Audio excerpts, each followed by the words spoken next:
So for this video, I'm presenting another recording from my archives. But this time it's not one of my songs or one of my arrangements of scores from my favorite sci-fi shows. It's actually a 20-minute phone interview with none other than Tori Amos. Before I present this interview, I must take you back to the autumn of 1992.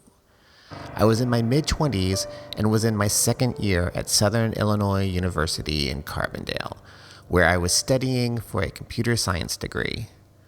I was not doing well with my studies, and I would soon decide to drop out and return home to resume coursework at my local junior college.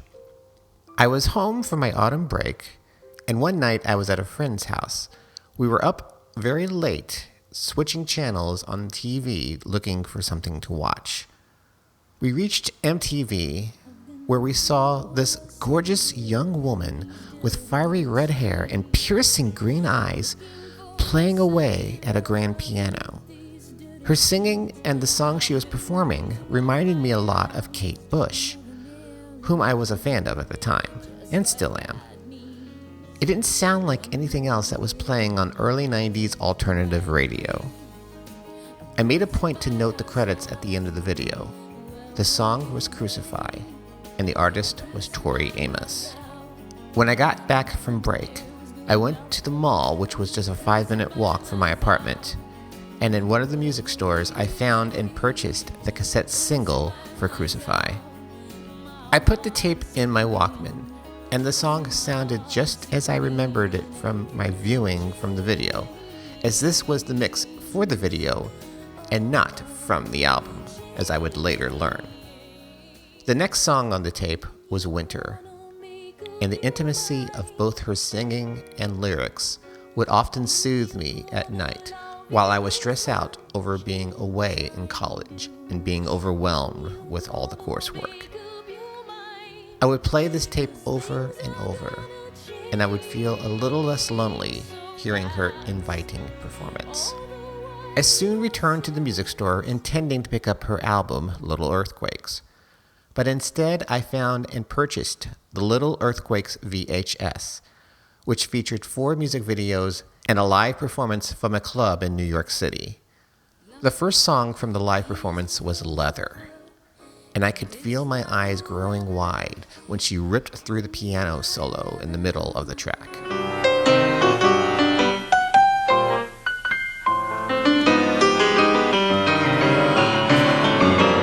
This girl really had the chops. I was very impressed. After a very intense performance of Precious Things, she performed the title track from the album, and by the time she reached the end of the piece, I knew right then that I had become a Tori Amos fan. I missed the chance to catch her live during her Little Earthquakes tour, but from her Under the Pink tour in 1994 to her American Doll Posse tour in 2007, I attended over 20 of her shows, a couple of them within the first 5 rows of the floor. In 1995, I got my first internet account on AOL, specifically to get the earliest information about when concert tickets were going on sale. But soon I found a community of fans in the Usenet group Rec Music Tori Amos. It was there where I met one of my best friends, Amy, and my partner, Darlene. The 3 of us started a Tori Amos fanzine called Little Blue World. Amy was the editor-in-chief, Darlene did the page layout, and I wrote articles and reviews. In early 2005, we were given the opportunity to interview Tori on the eve of her tour to promote her album, The Beekeeper. She would be calling from her rehearsal space in Florida, and depending on how her schedule worked out, she would either be calling me or another of the fanzine writers.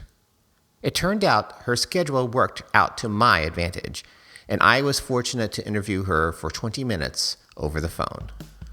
But at that time, my Tori Amos fandom had started to wane.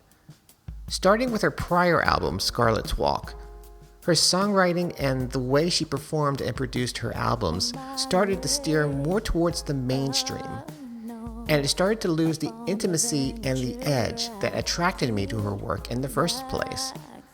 The Beekeeper was an even bigger shift to a more contemporary pop sound. And you can hear in the interview that I make a remark about that. I was trying not to be an opinionated asshole, but I probably came off as one anyway. You can actually hear Tori being taken aback when I told her when I thought of some of her new songs from the album. But she was very cordial, and I was very honored to have a chance to not just conduct a question and answer session, but to have an engaging conversation with an artist I still deeply admire to this day. The interview was recorded and transcribed for the spring 2005 issue of the Fanzine. Here now is the recording of my conversation with Tori Amos. Hey, JB. Hey, Tori. How are you? I'm good. How are you? I am doing very well, thank you. Okay. Yes. Well, I've got some questions here, and when we need to wrap it up, let me know because we have some reader-submitted questions that we like to ask you. Okay. Okay. First of all, I wanted to ask about the Hammond organ that's on the new album you've added to your arsenal of keyboards, and like some of the other instruments that you've introduced over the years, it was a staple of the 60s and 70s music, and I was wondering how it was like to incorporate the Hammond into your music. It's been quite an adventure because I've shied away from it for a long time. Mm-hmm. And maybe it's one of those instruments that I needed to develop myself as a person, I think, before I tackled it. Now, there are a lot of people who can tackle it in their teens, but I've waited. And I needed a push. Yeah. So Mark pushed me. Mm-hmm. And that's what friends do, I think, for each other. Yes, I agree. Is push each other and say, look, you need to do this. And so I have now really begun to listen to it. I listen back to it instead of trying to just play it. Right. I listen to what I'm hearing back from it and what it wants to become. Mm-hmm. Well, yeah, do you see what I mean? Oh, yeah, definitely. I mean, as a musician myself, you have to listen to what's coming out of what you're playing. You can't just, mindlessly play it. What do you play? I play bass, and I also play keyboards, and I also write a lot on the keyboard. Excellent. Well, then I'm sure you know the low end of the Hammond. Yes. Is very exciting. I'm on my way. I'm on my way to rehearsal right now, and it's the first time that I'm seeing the crew since all of the crew together. Oh my goodness! Since maybe the end of the Scarlet tour. Yeah. And so we're in Florida rehearsing, and I think that they set the keyboards up. There's a piano Hammond station, and then there's a Hammond Road station. Oh, really? Yes. And wow. I think that the reason for that is so that the Hammond Road station can contain the pedals. Mm-hmm. I can't really sit at the piano, play one hand on one and one hand on another, and play the pedals on my piano stool. Right. But we can bring the Rhodes up. Okay. We can make it taller. So you're going to have the Rhodes with you on the solo tour? The Rhodes I've got two Hammonds. Oh, wow. One piano and one Rhodes. Wow. So do you see what I mean? There are two stations. Yeah. A Rhodes station and a Busendorfer Hammond station. There you go. So that's what I'm doing, and I'm going to have, instead of Roadside Cafe or Secret Time, I'm having Tori's Piano Bar. Oh, cool. So that's a place where, as I'm kind of bringing some levity to the show, or just sort of, a drink, when you just need a sip. Right, something else. Yeah, exactly. Like we've had for a long time. Right. This is my way of, as a solo artist, bringing in a completely different ingredient. And I've done, as you know, Piano Bar was what I was doing at 13, 14, yes. And I just thought that this way people can give me some requests online. Okay. And it might be something that came out last week. It doesn't have to be a classic. Right. But it's not a joke. I'm not doing... Oh, no. You know what I'm saying? I'm not there to do karaoke. I'm there to do I think one of the first things I'm going to do is I've always wanted to do God Bless the Child. Oh man, that'd be great. And I've always wanted to do a lot of songs. Like I wanted to do songs by Hoagie Carmichael. I mean, you're a musician. You can think of classics that I'm sure you've always wanted to play. Yeah, I was actually wondering if there were any keyboard players or organ players from the 60s or 70s or from any era that you were influenced by. Well, of course, the great Jimmy Smith. Oh, yes. I was listening to the sermon before the Beekeeper. Well, before, during, and after the Beekeeper, I've been listening to the preaching of Jimmy Smith through his hands. Right. I believe he just passed away recently. He did, and I'm sad I was never able to see him live play. But to hear how he had his relationship with that Hammond really made me. It was a huge. How would you say? I began to see. Wait a minute. He expresses this instrument in a way that makes it come alive. Right. And I've heard other players who can do that, but not everyone does do that plays this instrument. So my first entrance into the Hammond was with one of the greatest ever. And I think that it made me respect the instrument and be humbled by it. Right. And fall in love with it. Yeah.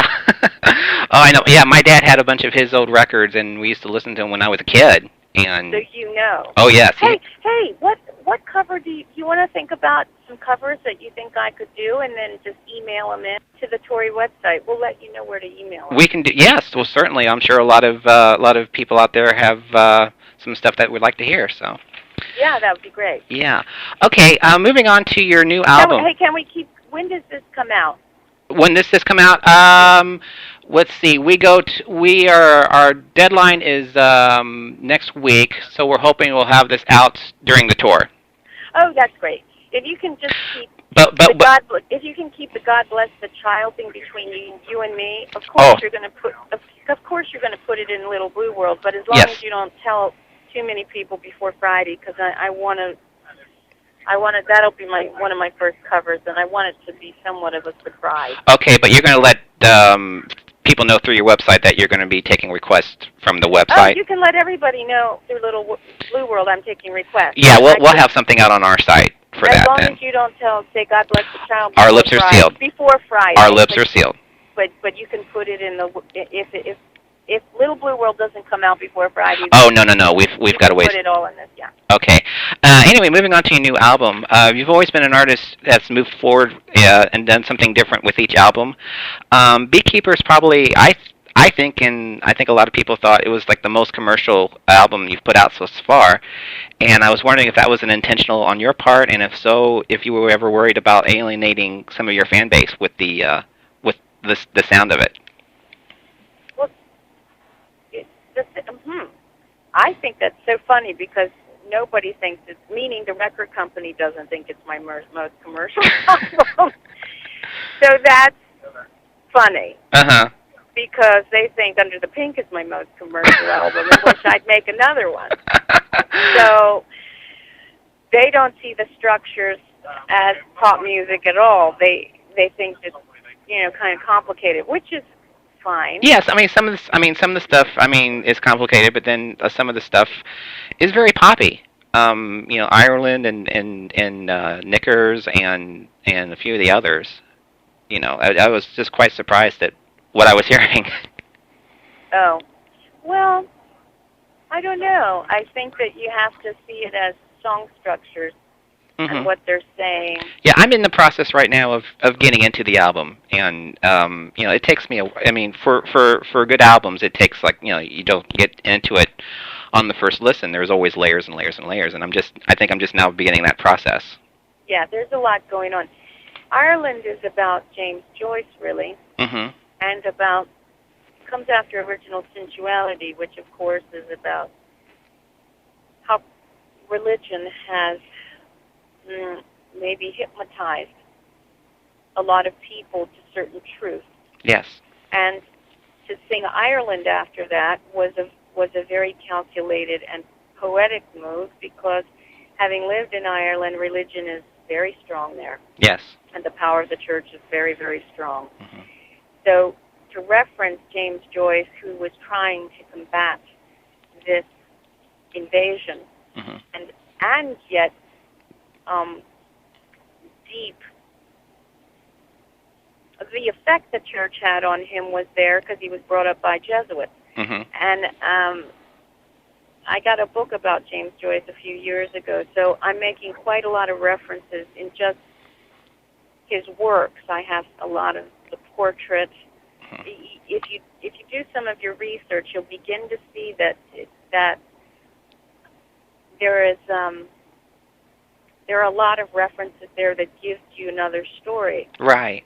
But maybe I'm seducing you with the reggae beat. Yeah. And you don't know I'm talking about James Joyce. Now, Right. That's the paradox of Ireland. Yes.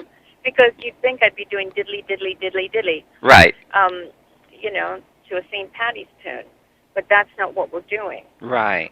So there's a revolutionary quality from the inspiration of the great father himself Mm-hmm. of reggae music, who we love so well. Yes. And his influence, although he's been dead a long time, I wanted to have that in there because he was a revolutionary, even though he'd be talking about love and joy in his songs. Mm-hmm.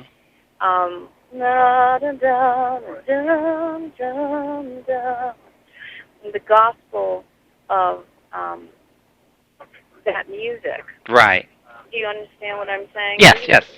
And that's what I really wanted, having Father Marley as there as an energy while Yeah. we're singing about this woman's emancipation from the church. Right. And going to Ireland in order to really free herself, where women aren't allowed to have abortions, and where in this country we're having to now maybe we're becoming more like Ireland has been in the past. Yeah. If you see what I mean. It is getting very, very scary these days. But the Beekeeper is addressing that, so you can't. I'm hoping that if you're a right-wing Christian, you are humming to Ireland and you don't realize right. necessarily what you're being drawn into. But I would think somebody like you would be sharp enough to be thinking that the power of Orange and Knickers yes. is not about the terrorist that's necessarily Al-Qaeda or... That's right. Mm-hmm. Or an army guy, if you happen to live in, say, the Middle East, and your idea of a terrorist is an American officer, or, of course, if you're an American, your idea is a guy with a turban. Right. Then maybe you're starting to question what a terrorist is, but you're humming along to it before you even realize what you're doing. Oh, yeah, yeah. And that's what the album is very much about, seduction. And that is, we've been blamed as women for being seducers, so I decided, well, we've been blamed for it, let's seduce them. There you go. There you go. That kind of weaves into my next question. I remember hearing a radio interview, I think it was around the time of Pele, and you had you said something to the effect that you thought that the feminist movement was dead, and nowadays it seems that you've embraced it, and I was just wondering what has changed over the last 10 years with the movement, and do you see things getting better or worse with it? Well, the movement is always going to die when the women themselves are turning on other women, saying, if you become a mother, then you've betrayed feminism. Right. I can't agree with that, and I didn't agree with that then. Right. So the certain militant views, I just rolled my eyes at and said, you all are becoming like the patriarchy. Mm-hmm. It's no different. Right. But it's just you're pointing your finger at a different sect of women. Mm-hmm. The patriarchy pointed their finger at quote-unquote us. Mm-hmm. And if we're pointing our finger and saying, but if you're not like us, then you're not, an emancipated woman. Well, what is that? Then we're using the same kind of tactic that the patriarchy has done, mm-hmm. and it divides us instead of saying, you know what, we can embrace you. Yes. Because you don't need to change another human being when you're whole. You don't need to say, you can't be part of our club unless. No, you say the door's open. Yes. Yes. We're strong enough in ourselves to receive you. If you're a right-wing woman that's against this, that, and the other thing, have a seat, have a cup of tea. Yes. We'll serve you. Exactly. I agree totally. Now they're telling me we have 5 minutes. Okay. Let me go ahead and get to some of the fan questions then. Okay. Okay. All right. We have. Okay. Tina asks, "What's the one thing that you would like to do that you have not done yet?" Write a musical. Wow. Wow. Do you see that coming in the future? Not tomorrow. Oh, I know. I know it takes a long time to do that. Yeah. Okay. Holly asks, "Where do you see yourself when you're in your 60s?" By the beach. Yeah, living off Tasha's money. So when she better be successful. There you go. Oh, what was the last thing that Tosh did that surprised you? Banged her nose yesterday. She what? She banged her nose yesterday. Oh my gosh. Normally, she's not clumsy. Yeah. But she banged her nose climbing up the stairs. Uh-huh. We were outside climbing up all these stairs. Yes.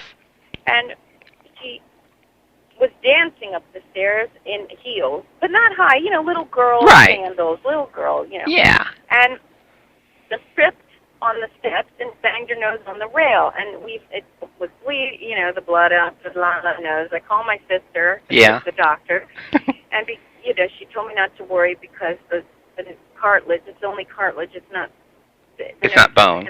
Yeah.